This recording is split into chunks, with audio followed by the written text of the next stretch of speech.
2019ஆம் ஆண்டு கேரளாவில் வெள்ளம் ஏற்பட்ட போது குருவாயூர் தேவசம் போர்டு சார்பில் முதல்வர் நிவாரண நிதிக்கு 5 கோடி கொடுக்கப்பட்டது. கடந்த மே மாதம் கொரோனா நிவாரண பணிக்காக மீண்டும் ஒரு 5 கோடி வழங்கப்பட்டது.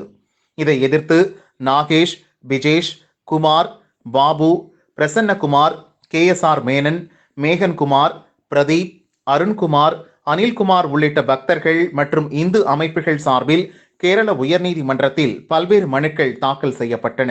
இந்த மனுக்களை விசாரித்த நீதிபதிகள், குருவாயூர் கிருஷ்ணர் கோயிலுக்கு சொந்தமான அசையும் அசையா சொத்துகள் அனைத்துக்கும் சொந்தக்காரர் குருவாயூரப்பன். குருவாயூர் தேவசம் போர்டு கோயில் சொத்துக்களை நிர்வகிக்கும் அறங்காவலர் மட்டுமே. கோயிலின் வருவாய் சொத்துக்களை வேறு யாருக்கும் கொடுக்கும் அதிகாரம் போர்டுக்கு கிடையாது என தீர்ப்பு வழங்கினர்.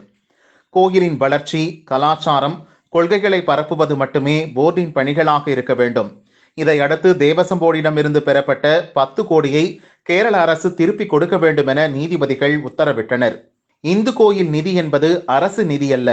மதச்சார்பற்ற அரசு இந்து கோயில் நிதியை மட்டும் தன்னிச்சையாக எடுத்துக்கொள்வது கண்டிக்கத்தக்கது என இந்து மத ஆர்வலர்கள் தெரிவிக்கின்றனர்.